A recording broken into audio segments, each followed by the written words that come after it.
আপনারা তদন্ত করে যদি 1 টাকার দুর্নীতি, 1 টাকার কোনো ধরনের অসৎ উপায়ের কোনো ধরনের আপনারা প্রমাণ করতে পারেন, আমি এই সংসদ থেকে ইস্তফা দিব। আপনাকে টাকা দেওয়া হবে না তো, আপনার এলাকায় টাকা দেওয়া হবে, এলাকার মানুষের জন্য টাকা দেওয়া হবে। সেই জন্য আপনি ইন্টারিম গভর্নমেন্টে যেভাবে পেয়েছেন, আমরা অনেক কিছু শুনি, অ্যালিগেশনের এই আদান প্রদানে অনেক কিছু বলা যায়, সেভাবেই চলবে হয়তো। পলাশবাড়িতে দেখা যাচ্ছে 81 ফুট রাম মন্দির হচ্ছে, আর প্রত্যেক দিন মিছিল হচ্ছে। তাদের পোশাকটা দেখলেই বুঝি আমি তারা কারা। সেই পোশাকি লোকজনের সংখ্যা এখন বেড়ে গেছে। বিএনপির রাষ্ট্রপতি, বিএনপির আব্বা শাহাবুদ্দিন চুপ্পুর বিরুদ্ধে ঘটনা ঘটে যেতে পারে। বিএনপি শাহাবুদ্দিন চুপ্পুকে সরিয়ে দিতে পারে, এবং সেটা ইউনূসের খেলার অংশ হিসাবে। যেমন খলিলুর রহমানকে পররাষ্ট্রমন্ত্রী বানিয়েছে, এটা ইউনূসের খেলা। এরকম ইউনূসের আরও অনেক খেলা বাকি আছে। এবং পুলিশের সাবেক আইজিপি বেনজির আহমেদকে দুবাইতে গ্রেপ্তার করানো হয়েছে, এটাও ইউনূসের খেলা। এরকম ইউনূসের আবার ডক্টর খলিলুর রহমানকে জাতিসংঘের সাধারণ পরিষদের অধিবেশনের সভাপতি বানানো হয়েছে, তিনি জিতেছেন, এটাও ইউনূসের খেলা। ইউনূসের খেলা কত প্রকার কি সবাই দেখবে, ইউনূসের খেলা শেষ হয়নি। সবই তো প্রমাণ হয়েছে, সব প্রমাণের পরও, ফাঁসির রায় হওয়ার পরও আজও কেন ফাঁসি হচ্ছে না? আজও কেন তাকে ওই জেলখানায় বসায়া সাধারণ মানুষের পরিশ্রমের টাকায় ভাত খাওয়াচ্ছেন? কেন তারে বাঁচায় রাখছেন? এই ব্যাপারগুলা ভাই মানুষের ভিতরে একটা অস্থিরতা তৈরি করছে। ভাই, ইন্ডিয়া আপনাকে গুম করে রেখেছিল 5-6 বছর। আপনার তো দেশে এসে সবার আগে আপনি সেইটার বিচার চাবেন, সেইটার প্রতিশোধ নেবেন। আপনার সেইটার জন্য আপনি সময় পান না। আপনার সময় কোথায় যায়? সো কথা বললে বহুত কথা আছে, এরপরও আরও অনেক কিছু আছে যেগুলি আছে, সেগুলি আপনিও জানেন। সেই হানি ট্র্যাপ নিউজ করতে গিয়ে কোথায় খোঁচা দিয়েছিলাম, সেগুলি আপনার কানে নিশ্চয়ই গিয়েছে। আজকের ভিডিওর ভিতরে যা যা থাকছে একটু করে আপনাদেরকে টাচ দেই, তারপরে চলুন আলোচনায় চলে যাই। দর্শক, হাসনাত আব্দুল্লাহ সংসদে ঝড় তুলেছে। হাসনাত আব্দুল্লাহ, হ্যাঁ, এনসিপি একজন নেতা, বর্তমান সংসদ সদস্য, একজন এমপি। সে কেমন নেতা, কেমন সংসদ সদস্য, কেমন এমপি, মোটামুটি এটা আপনাদের বলে বোঝানো দরকার নেই। আপনারা খুব ভালো করে জানেন সে কোন লেভেলের লোক। কিন্তু সংসদে দাঁড়িয়ে একজন বিএনপির এমপি প্রশ্ন তুলেছে যে যারা এনসিপি নেতা রয়েছে, জুলাই যোদ্ধা রয়েছে, তারা এখন কোটি কোটি টাকা আত্মসাৎ করছে, বা তারা নতুন করে আগে রিকশায় উঠেছে আর এখন দামি দামি গাড়িতে ওঠে। সেটার তুমুল আকারে জবাব দিয়েছে সংসদে দাঁড়িয়ে সাহসী এই হাসনাত আব্দুল্লাহ। দর্শক, দ্বিতীয় আরেকটা কথা রয়েছে, সেটি হলো ফজা পাগলা নামে আপনারা খুব ভালো করে যাকে চেনেন, মুফতি আমির হামজা যাকে ফজা পাগলা নাম পড়িয়েছে, সেই ফজলুর রহমান বা ফজলুল হক, তিনি কিন্তু অবশেষে সংসদে দাঁড়িয়ে হিন্দুদের পক্ষে, রাম মন্দিরের পক্ষ নিয়ে যারা মাথায় টুপি দেয় ওকে দাঁড়িয়ে আছে, যারা এই শিরকের বিরুদ্ধে কথা বলে, অর্থাৎ এই রাম মন্দির নিয়ে কথা বলেছে, যারা মূর্তি বানানোর কথা বলেছে, তাদের বিরুদ্ধে গিয়ে উল্টো মূর্তির পক্ষে গিয়ে সে কিন্তু স্লোগান দিয়েছে। কোথায় দাঁড়িয়ে? পবিত্র সংসদে দাঁড়িয়ে। বুঝতেই পারছেন আসলে সে কোথাকার দালাল, সে কোথাকার দ্বারা তৈরি হয়েছে, সেটা অলরেডি আপনারা বুঝতে পেরেছেন। এটা হলো দ্বিতীয় নম্বর বিষয়। 3 নম্বর বিষয়, বাংলাদেশের যিনি বর্তমান স্বরাষ্ট্রমন্ত্রী রয়েছেন জনাব সালাউদ্দিন আহমেদ, তাকে নিয়ে অবশেষে মুখ খুলেছে সাংবাদিক ইলিয়াস। এক কথায় বলতে পারেন তার উপরের এবং তলের সকল খবরাখবর টেনে বের করে নিয়ে এসেছে। দর্শক, সেটা আপনারা পুরোপুরি ভিডিওটি দেখলেই সেটা বুঝতে পারবেন। আরেকটা বিষয় হলো, সেটা হলো মালেক আফসার সাহেব অবশেষে মব বিষয়টি নিয়ে, সেটাও বলতে পারেন জনাব সালাউদ্দিন আহমেদকে নিয়েই কথা বলেছে। এবং বাংলাদেশে বর্তমান বিচার ব্যবস্থা কোন লেভেলে যাচ্ছে, আসলে কি বাংলাদেশে বর্তমান বিচার ব্যবস্থা হচ্ছে নাকি হচ্ছে না, সেটা নিয়ে কথা বলেছে। সর্বশেষ ডক্টর ইউনূস, তিনি এখনো পর্দার অন্তরাল থেকে কঠিন কিছু কার্যকলাপ করে যাচ্ছে, যেগুলো অনেকেই মনে করছে এগুলো সরকার করছে, কিন্তু না, গভীর জলের ফিস হিসাবে কাজ করে যাচ্ছে ডক্টর মোহাম্মদ ইউনূস। এই যাবতীয় বিষয়গুলো নিয়েই আজকের এই ভিডিওটি সাজানো। একটু ধৈর্য সহকারে, একটু মনোযোগ দিয়ে আজকের এই ভিডিওটি দেখতে হবে এবং শুনতে হবে, তাহলে আশা করি আপনারা সকল কিছুর সমাধান পেয়ে যাবেন আজকের এই ভিডিওর মাধ্যমে। তো চলুন কথা না বাড়াই মূল নিউজে চলে যাই। তার আগে বলবো, যারা এখন পর্যন্ত আমাদের এই চ্যানেলটি সাবস্ক্রাইব করেন নাই, প্রতিনিয়ত এই ধরনের আপডেট, গরম খবর পেতে আমাদের এই চ্যানেলটি সাবস্ক্রাইব করবেন। আর যারা সাবস্ক্রাইব করেছেন তাদেরকে ধন্যবাদ। চলুন একটা লাইক দিয়ে মূল নিউজে চলে যাই। নির্বাচনের আগে সরাসরি জামাত ইসলামের পক্ষ নিয়েছি, দাঁড়িপাল্লায় ভোট চেয়েছি। বিএনপি যদি আওয়ামী লীগের সাথে সম্পর্ক ভালো করে, ইন্ডিয়ার সাথে সম্পর্ক ভালো করে, সামনে নির্বাচনে নিব, আপনাদের আগে থেকে বলে রাখলাম। কিন্তু আপনাদের সাথে বিরোধ, আপনাদের বিরুদ্ধে কথা বলা, যা কিছু, তার জন্য আমার সাথে ব্যক্তিগত আপনাদের কোনো সমস্যা, আপনাদের কাছে কিছু চেয়েছি আপনি পাই নাই, এগুলো কোনো কিছু না। আপনাদের এই যা কিছু ঘটেছে সেটা আওয়ামী লীগের সাথে আপনাদের সম্পর্ক, আপনার আওয়ামী লীগের ব্যাপারে আপনাদের বক্তব্য, এগুলোর কারণে আপনাদের বিরুদ্ধে বলেছে। এগুলো থেকে ঠিক হয়ে যান, আমি ঠিক হয়ে যাব, কোনো সমস্যা নেই। 15 বছরে এই পরীক্ষা দিয়ে আসছি, যদি নাকি আপনাদের বিরুদ্ধে বিএনপির যদি ধ্বংস করা, বিএনপির বিরুদ্ধে কথা বলার যদি নাকি ইচ্ছা থাকতো বা সেরকম কোনো কারণ যদি থাকতো, এই 15 বছরে বলা যাইতো, আপনি কিছুই করতে পারতেন না। 15 বছরে প্রকাশ্যে বলেছে হ্যাঁ আমরা বিএনপি করি, আমি জামাত করি, আমি রাজাকার, আমি পাকিস্তানি, কোনো সমস্যা নেই, শুধু আওয়ামী লীগ বলতে পারবে না। তো সেই আওয়ামী লীগের প্রশ্নে আমার অবস্থান যা ছিল আজকেও তাই আছে। আপনি যদি নাকি আওয়ামী লীগের পক্ষে কথা বলেন, আওয়ামী লীগের বাঁচানোর জন্য, আওয়ামী লীগকে আবার কার্যক্রম পরিচালনা করার সুযোগ দেওয়ার, আবার রাজনীতিতে আসা, নির্বাচনে অংশ নেওয়ার, এগুলো করবেন ভাই, এগুলো আমার রক্তের মধ্যে লাগে। অতএব এইখান থেকে বের হবেন, কোনো সমস্যা নেই। আজকে সালাউদ্দিন আহমেদের সাথে আমার যে সম্পর্ক, আমি সালাউদ্দিন আহমেদকে নিয়ে বহু বাজে কথা বলেছি, বহু কটু কথা বলেছি, ভিডিও বানিয়েছি, সব করেছি। কারণ কি? ওনার সাথে আমার সম্পর্ক খারাপ ছিল না তো। উনি যখন ক্ষমতায় ছিলেন না, যখন বন্দী ছিলেন, তথাকথিত বন্দী যখন তিনি ভারতে ছিলেন, তখন তার সাথে আমার কথা হয়েছে, অনেক ভালো সম্পর্ক ছিল, উনি আমারে খুব স্নেহ করতেন, কোনো সমস্যা ছিল না তো। তখন কি ওনার পাওয়ার ছিল নাকি? আজকে উনি স্বরাষ্ট্রমন্ত্রী, অনেক মানুষজন কথাবার্তা বলতে গেলে তারপরে আরে ভাই হ্যাঁ আপনি তো এই সুবিধা নেওয়ার জন্য কথা বলেন, আপনি বিএনপির কাছ থেকে টাকা নেন, জামাতের কাছে, একবার এক একজনের কাছ থেকে টাকা নেই, মানে এই ব্লেম শুনতে শুনতে সে টাকা পয়সার খুঁজে পায় না, কিন্তু ব্লেম কিন্তু শুনছি সেগুলো অনেকে মানুষের কাছে। তো এখন আজকে সালাউদ্দিন আহমেদ স্বরাষ্ট্রমন্ত্রী, তার সাথে আমার সম্পর্ক যতটুকু ছিল, এই অতটুকুই যদি আমি খালি মেনটেন করতাম, অতটুকুই যদি ঠিক রাখতাম, আমার কোনো সমস্যা ছিল না তো। আমার বহুত কিছু কামাইতে পারতাম ভাই। ওই কামানোর চিন্তা থাকলে এই দেশে বিএনপি আসার পরে কামাইতে হইতো না। বিএনপি যখন ক্ষমতায় ছিল না, তখন আওয়ামী লীগের কাছ থেকে যেসব অফার ছিল, বহুত বড় বড় অফার, ছোটোখাটো অফার না, অনেক বড় অফার ছিল। অতএব সেগুলি করি নাই তো। সো এই দেশের সাথে কোনোদিন বিট্রে করি নাই। জীবন যতদিন থাকবে ততদিন কোনোদিন এই দেশের মানুষের সাথে বিট্রে করব না। এখন সালাউদ্দিন আহমেদের সাথে যেই সমস্যা, সেই সমস্যা তিনি 15 বছর যখন কষ্টে ছিলেন তখন হয় নাই, পরে হয়েছে। কেন হয়েছে সেই জবাব, সেটার জন্য সেটার ব্যাখ্যা বিএনপিকে দিতে হবে, সালাউদ্দিন আহমেদকে দিতে হবে। আমরা দিতে যাব না। আমার ভাই বিএনপির সাথে এত মিলা চলে, তারপরে খাওয়া দাওয়া, ধান্দাবাজি, এগুলো ইচ্ছা নাই তো। সো আমার আপনি ধরবেন কেমনে? আপনাকে করতে হবে। কেন? কারণ আপনি যখন বাংলাদেশে এসছেন, আপনি এসালামের গাড়িতে চড়ে তারপরে বাড়িতে এসছেন, সেটার জন্য আবার মানুষের কাছে ক্ষমা চাইলেন। এরপরে করলেন কি? আসার পরপর যখন নির্বাচনের আগে আওয়ামী লীগের ব্যাপারে খুব সহনশীল কথাবার্তা, প্রেমময় কথাবার্তা, আওয়ামী লীগ ভাই ভাই, আওয়ামী লীগকে সুযোগ দেওয়া দরকার, আওয়ামী লীগের লোকজনের ভোট দরকার, আওয়ামী লীগের লোকজন সব আপনার পেছে পেছে ঘুরে। তারপরে হলো নির্বাচন হওয়ার পরে জুলাই সনদ নিয়ে আপনি শুরু করলেন টালবাহানা। বিএনপির কোনো নেতার কোনোই নেই, এমনকি প্রধানমন্ত্রীও কথা বলেন, অথচ আপনি ঘুরায় পেঁচায় জুলাই সনদ আপনি মানবেন না, হবে না, করতে দেওয়া যাবে না। তারপরে এই হাদির হত্যাকাণ্ড থেকে শুরু কোনো জায়গায় আপনাদের কোনো ভালো বক্তব্য পাওয়া যায়নি। তারপরে শুরু হলো এক এক করে প্রশ্ন ওঠা, অনেক সন্দেহের তীর, অনেক প্রশ্ন তখন আমরা খুঁজতে থাকলাম। সেই প্রশ্নের মধ্যে আপনি এতদিন ভারত আপনাকে ছাড়লো না, এখন আপনারা ভারত কেন ছেড়ে দিল? আপনার বিচারিক প্রক্রিয়াগুলো আসলে কি ছিল? আপনার বিচারকে আপনাকে দোষী সাব্যস্ত করা হয়েছিল? যদি করা হয়ে থাকে তাহলে আপনি বের হলেন কিভাবে? যদি না হয়ে থাকে তাহলে আপনি এতদিন আসতে পারেন নাই কেন? 5 তারিখের পরেই আপনাকে পাঠিয়ে দেওয়া হলো কেন? তারপরে যাই হোক সব কিছু শেষ করে আপনি আসলেন, ধরলাম আপনি আপনার ভারতে এমনি আসতে দিল বিএনপির সাথে সম্পর্ক ভালো রাখার জন্য। আপনি দেশে আসার পরে ট্রাইব্যুনালে আপনি গেলেন, ট্রাইব্যুনালে গিয়ে সারা দেশের মিডিয়া নিউজ করলো যে আপনি আপনার গুমের ঘটনার অভিযোগ করেছেন, কিন্তু আপনি অভিযোগ করেন নাই। পরে ট্রাইব্যুনাল থেকে আমাকে জানানো হলো যে উনি কিন্তু অভিযোগ করেন নাই, আপনাকে যেতে বলার পরও আপনি যান নাই। এরপরে আমি যখন ওইটা নিয়ে পোস্ট করলাম, তারপরে আপনি ব্যাখ্যা দিলেন আপনার আইনজীবীর আপনাকে বারবার বলেছে আপনি সময় পান না এই জন্য। আরে ভাই, ইন্ডিয়া আপনাকে গুম করে রেখেছিল 5-6 বছর, আপনার তো দেশে এসে সবার আগে আপনি সেইটার বিচার চাবেন, সেইটার প্রতিশোধ নেবেন, আপনার সেইটার জন্য আপনি সময় পান না। আপনার সময় কোথায় যায়? সো কথা বললে বহুত কথা আছে, এরপরও আরও অনেক কিছু আছে যেগুলি আছে, সেগুলি আপনিও জানেন। সেই হানি ট্র্যাপ নিউজ করতে গিয়ে কোথায় খোঁচা দিয়েছিলাম সেগুলি আপনার কানে নিশ্চয়ই গিয়েছে। তো ওগুলি নিয়ে আর কথা বলতে চাই না, কারণ আপনার তো এখন বিশাল পাওয়ারফুল, আবার কোন দিক দিয়ে কোন ক্ষতি করেন তার তো ঠিক ঠিকানা নাই। আওয়ামী লীগের মতো অবস্থায় তো যাইতে চাই না। অনেক মানুষজন আসছে যে পরিচিত লোকজন, ভাই কি বিএনপির ব্যাপারে তো খুব নমনীয় কথা, ভাই নমনীয় কথা বলি তো, বিএনপির নিয়ে কি এখন আওয়ামী লীগের মতো অবস্থায় যাব নাকি? সারা জীবন এমনি থাকবো? আর বিএনপির নিয়ে আওয়ামী লীগের মতো অবস্থায় না। বিএনপি যদি নাকি আওয়ামী লীগের সাথে, ইন্ডিয়ার সাথে সে আওয়ামী লীগের মতো করে সম্পর্ক করে, বিএনপির সাথে সে একই রকম হবে। এখন তো বিএনপি সেই জায়গায় নাই, তাহলে আমরা যাবো কেমনে, বলবো কেমনে?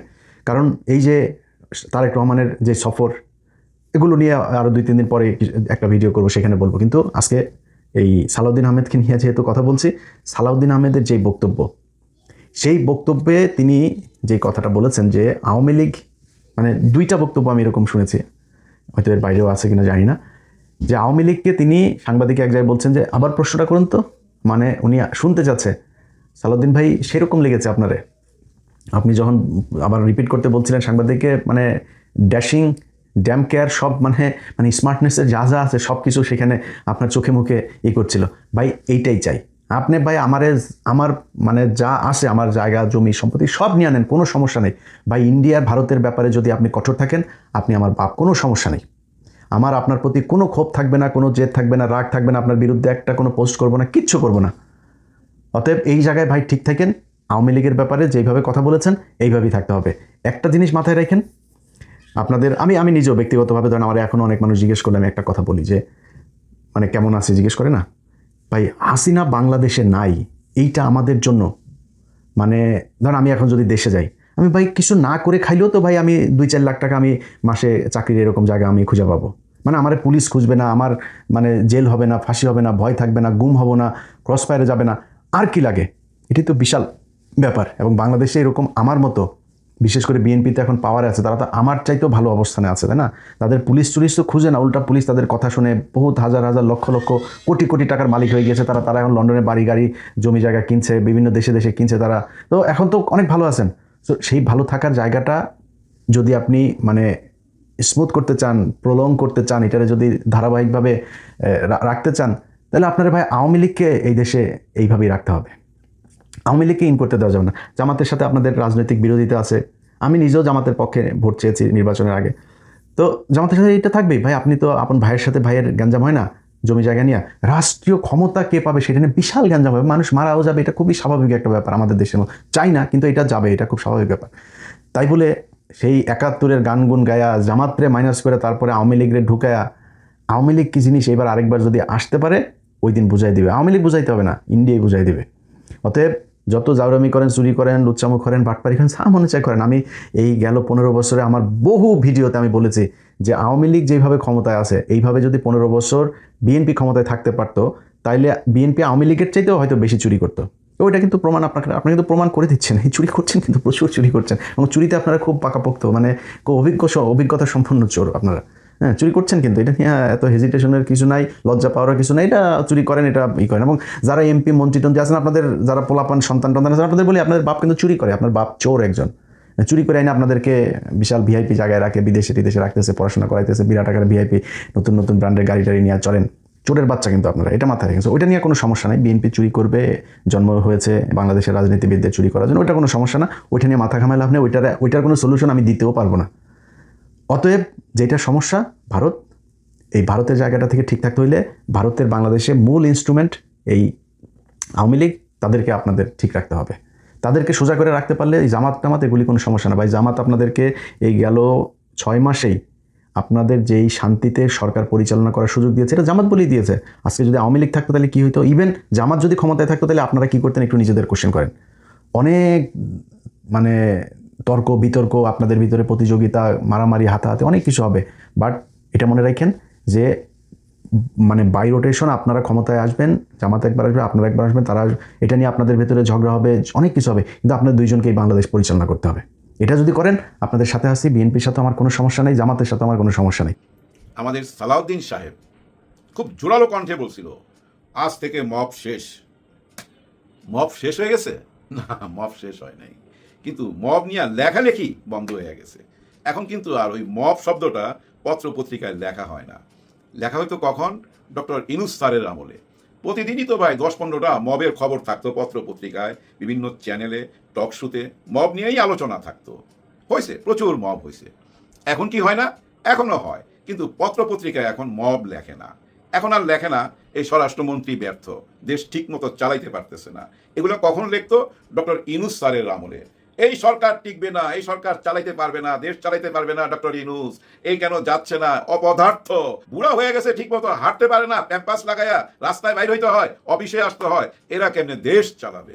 এগুলো খুব লেখালেখি হইতো, কিন্তু আমরা কিছু মানুষ ডক্টর ইনুস স্যারকে ভালোবাসা উনার পক্ষে কথা বলতাম। এই ভালোবাসাটা কিসের জন্য? জুলাইয়ের জন্য।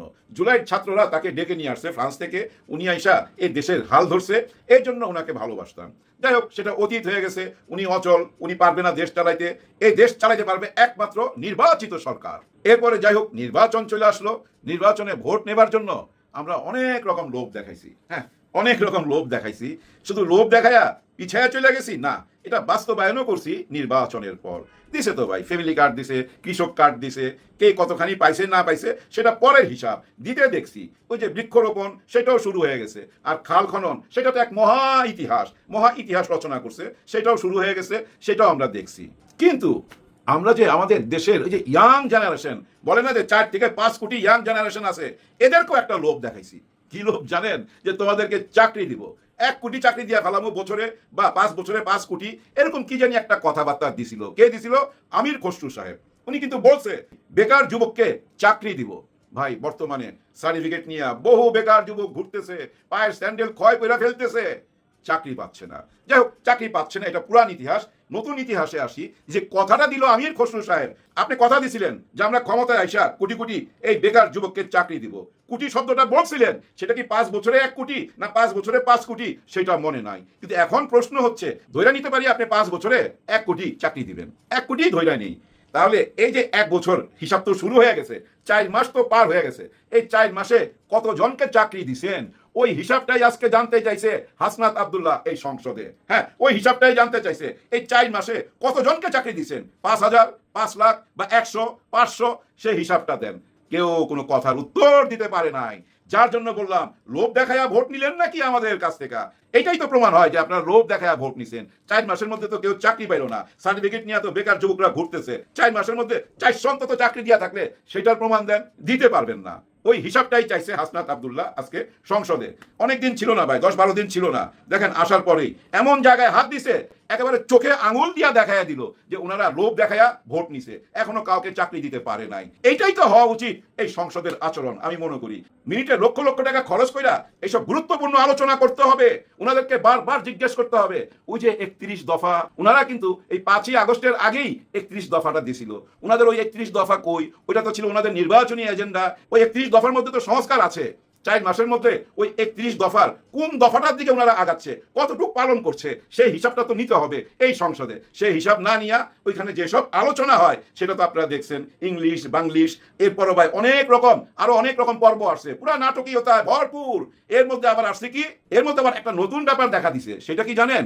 সবাই আরবিতে কথা বলে, সূরা আয়াত, কোরআনের আয়াত বইলা কথার উপমা দেয়। এটাও চলে আসছে, বিরোধী দল তো দেয়, আবার সরকারি দলের মধ্যেও ভাই ওই আরবি চলে আসছে, সূরা চলে আসছে, কোরআনের আয়াত চলে আসছে, ওইটা উপমা দিয়ে এখন কথা বলে। যাই হোক, জামাতে ইসলাম প্রভাব বিস্তার করতে পারছে, হ্যাঁ প্রভাব বিস্তার করতে পারছে। বিএনপির এক মাননীয় সংসদ ওই কোরআনের আয়াত দিয়ে আজকে যেভাবে বুঝাইলো এই বিরোধী দলকে, যে আপনারা যে খালি বরাদ্দ চান, বরাদ্দ চাওয়ার আগে তো প্রশংসা করতে হবে। হ্যাঁ, এই বাজেট নিয়ে যে আপনারা যেভাবে সমালোচনা করেন সংসদে এবং সংসদের বাইরে, আবার যেভাবে সমালোচনা করেন আমাদের প্রধানমন্ত্রীর সংসদে এবং সংসদের বাইরে, আবার তার কাছেই আপনারা বরাদ্দ চান, তার প্রশংসা করতে হবে। আর তখনই ওই সূরা দিয়ে উনি বুঝাই দিলেন যে এই কারণে প্রশংসা করতে হবে। ওই সূরা আমি বলতে পারবো না, ভুল ভাল হবে, তবে এইটুক আমি জানছি, এইটুক খোঁজ খবর নিছি, ওই সূরা ওই দলের প্রশংসার জন্য না, আপনার নেতার প্রশংসার জন্য না, ওই যে সারা পৃথিবীর যে নেতা উনার প্রশংসার জন্য, উনাকে প্রশংসা করতে বলছে। উনি বলছে দুনিয়ার দিকে তাকাও, এই দুনিয়ার দিকে তাকাইলে যা কিছু দেখতেছো এটা কার তৈরি, তাকে স্মরণ করো। মানে ওই উনাকে স্মরণ করতে বলছে,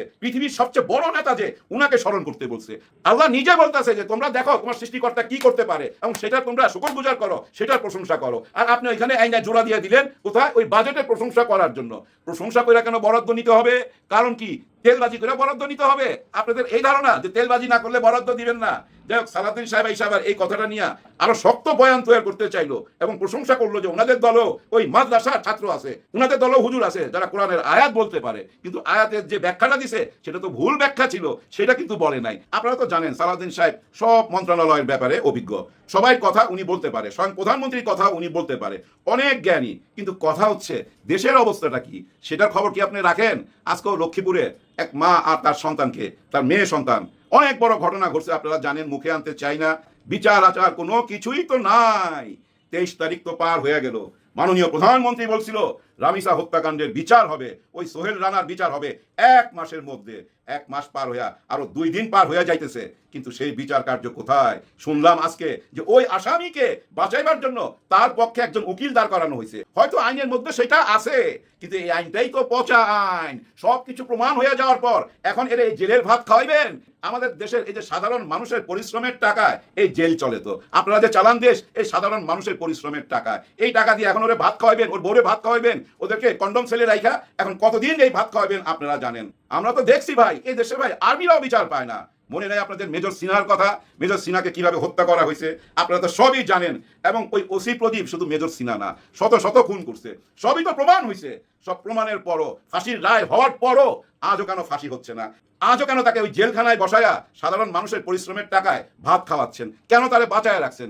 এই ব্যাপারগুলা ভাই মানুষের ভিতরে একটা অস্থিরতা তৈরি করছে, যার জন্য দেখবেন ওই যে সালাউদ্দিন সাহেব বলছিল না, আজ থেকে মব শেষ। মব চলছেই। আগের সরকার, সেই ইউনূস সরকার থাকাকালীন যেরকম মব হতো, এর চেয়ে ডবল মব হচ্ছে। চারিদিকে তাকান, এই সোশ্যাল মিডিয়াতে যান, মব থামাইতে পারেন নাই। মব থামছে কই থেকে? ওই সাংবাদিকের কলম থেকে। এখন আর মব লেখে না, এখন লেখে ওইখানে একটা সংঘর্ষ হয়েছিল, ওইখানে ওইটা হয়েছিল, সেইটা হয়েছিল। মব শব্দটা আর লেখে না, কারণ ওই যে স্বরাষ্ট্রমন্ত্রী সাহেব বলছে আজ থেকে মব শেষ, তার কথা তো রাখতে হবে। যার জন্য পত্রিকার পাতা থেকে, ছাপার অক্ষর থেকে মব মুইছা ফেলাইছে, অন্য শব্দ নিয়ে আসছে। খুবই ভালো করছেন, কিন্তু মানুষের ভিতরে কি পরিবর্তন আনতে পারছেন? মানুষের মধ্যে কি বিশ্বাস আনতে পারছেন? আনতে পারেন নাই। এই যে যেভাবে ভোট নিছেন, বেকার যুবকদেরকে চাকরি দিবেন বলে যেভাবে ভোট নিছেন, ভোটের লোভ দেখাইছেন, সেটা কি রাখতে পারছেন? আগামীতে রাখতে পারবেন কিনা আমার সন্দেহ আছে। যদি আগামী 2-3 মাসের মধ্যে আপনারা দেখাইতে না পারেন যে এই যে 1 লাখ ছাত্রছাত্রীকে আমরা চাকরি দিলাম, তাহলে বুঝতাম যে হ্যাঁ ওকে, আপনারা আগায় যেতে পারবেন, কথা রাখতে পারবেন। এখন বিশ্বাস হয় না। আরো বিশ্বাস হয় না কেমনে জানেন? যে আপনারা লেখাপড়ার দিকে গুরুত্ব দিচ্ছেন না। দেশের এবং বিদেশের, বিদেশ থেকে, কাশ্মীর থেকে এখানে 300 থেকে 350 ছাত্রী পড়তে আসছে, মেডিকেলে পড়তে আসছে। তারা ডাক্তার হইতে চায়। আলাদিন মেডিকেল কলেজে ওরা পড়তো, ওই মেডিকেল কলেজ তো বন্ধ। ওরা দল বান্ধা এই সচিবালয়ে গেছে, কিন্তু দেখা করে নাই। স্বাস্থ্যমন্ত্রী দেখা করে নাই, কোনো সচিব দেখা করে নাই। এখন একটা কথা বইলা বিদায় নিমু, এই যে বিদেশিরা আসলো লেখাপড়া করতে, ওরা এখন কোথায় যাবে? কোটি কোটি ডলার খরচ করে তো এখানে আসছে, ওরা এখন কোথায় যাবে? I hope so they help us. So we really hope that the Bangladesh government help us in this. So we requested, we asked to talk with the health secretary today, but unfortunately আমি ওনার সাথে কথা বলতে পারি নাই। but আমি ওখানে application জমা দিছি, তো hopefully they will take action and consider our situation. আমার জন্য আমার ফাইনান্সিয়াল লস, আমার ক্যারিয়ার লস হবে, তো আমি এটাই রিকোয়েস্ট করতে চাই। আবদিন মেডিকেলে বিদেশি ছাত্রীর সংখ্যা অন্য যে কোনো হাসপাতালের চেয়ে অনেক গুণ বেশি। আমার জন্য বেস্ট এটাই, আমার হসপিটাল আবার খুলে দেয়। এই যে বিদেশিরা আসলো লেখাপড়া করতে, ওরা এখন কোথায় যাবে? কোটি কোটি ডলার খরচ করে তো এখানে আসছে, ওরা এখন কোথায় যাবে? নাকি প্রবলেম ওইটাই? ইসলামিক ব্যাংক যেমন প্রবলেম, ওইখানে ইসলাম নামটা আছে। আলদিন হাসপাতালের কি ওরকমই? আলদিন মেডিকেল কলেজের কি ওই একই ব্যাপার? কারণ এখানে যতগুলো ছাত্রী আছে সবাই কিন্তু হেজাব পরা, মুখে মধ্যে মাস্ক লাগানো। ইসলামিক কান্ট্রি থেকে আসছে, মানে কাশ্মীর থেকে আসছে, মুসলমানের দেশে ডাক্তার হওয়ার জন্য, বাংলাদেশে ডাক্তার হওয়ার জন্য। এটাই কি বড় প্রবলেম? এরকম কোনো কিছু কি আপনারা খুঁজে পাইলেন? হ্যাঁ, এরা দেখি কাশ্মীর পর্যন্ত পৌঁছে গেছে, ওইখান থেকে ছাত্রী আসতেছে ওদের মেডিকেল কলেজে পড়তে। এরকম আরো কোন দিকে জানি ছড়ায়া যায়? সারা বিশ্বে যদি এইভাবে ছড়ায়া যায় জামাত ইসলাম, তাহলে তো বিরাট প্রবলেম না? ওইটা থামাইবার জন্যই কি আলদিন হাসপাতালের উপরে, আলদিন মেডিকেল কলেজের উপরে আপনারা হাত দিছেন? আপনার একটা কথা এখন আবার বইলা বিদায় নিতে চাই। আপনি নির্বাচনের আগে, ভোটের আগে একটা কথা বলছিলেন, সবাই কিন্তু ভোটের আগে লোভ দেখাইছে, আপনি লোভ দেখান নাই। হ্যাঁ, স্বাস্থ্যমন্ত্রী আপনি লোভ দেখান নাই। আপনি নিজে নিয়ে একটা কথা বলছিলেন যে আমার রূপ দেখতে পাবে, আপনি কি সেই রূপই দেখাচ্ছেন? আমার পরামর্শ থাকবে আপনার কাছে, আপনি যে কথাটা বইলা ফেলাইছেন ওইটা এই আইডিয়া তৈরি না। আপনি নিজেই বলছেন, যেহেতু আপনি এই পর্যন্ত কোনো প্রতিবাদ করেন নাই, তাহলে আপনার সেই রূপ দেখাবার জন্য কি আপনি আলদিন বন্ধ করে দিলেন? এই প্রশ্নের মুখোমুখি হইতে হবে আগামীতে। যদি আমার পরামর্শ শুনেন, আমি বলতে চাই, মাননীয় প্রধানমন্ত্রী তো আপনাকে সমস্ত ক্ষমতা দিয়ে দিছে, আপনার ক্ষমতায় আলদিন ওপেন কইরা দেন, এই মেডিকেল কলেজটাকে ওপেন কইরা দেন। আপনার যে একটা নেক রূপ আছে, ভালো রূপ আছে, সেটাও প্রমাণ করেন। হ্যাঁ, সেটাও প্রমাণ করে দেন। না হলে কি হবে জানেন? এই যে চিকিৎসা নিতে পারতেছে না, 250 টাকায় ডায়ালাসিস করতে পারতেছে না, 350 টাকায় অ্যাম্বুলেন্স পাচ্ছে না, এদের অভিশাপ নিতে হবে। এমনি তো মহা একটা অভিশাপ সামনে আসতেছে। এই যে আবার 36শে জুলাই আসতেছে, এই 36শে জুলাইতে দেখবেন যত শহীদের মা আছে, 24 থেকে 25 হাজার পঙ্গু আছে, সবাই মা বাবারা জানা যায় বসা করবে। ওই মারা যখন হাত তুলবে উপরের দিকে, খোদার আরশে কিন্তু সেটা পৌঁছাবে, আর সেটার ভার আপনারা সহ্য করতে পারবেন না। দর্শক, আশা করি পুরো ভিডিওটি দেখেছেন। এবার অবশ্যই আপনাদের মূল্যবান মতামতটা জানিয়ে দিন, পারলে ভিডিওটি শেয়ার করুন, আর আমাদের চ্যানেলে নতুন হলে সাবস্ক্রাইব করুন। যারা করেছেন ধন্যবাদ। তো ভালো থাকবেন, দেখা হচ্ছে নতুন কোনো ভিডিওতে। আজকের মতো এ পর্যন্তই, আল্লাহ হাফেজ।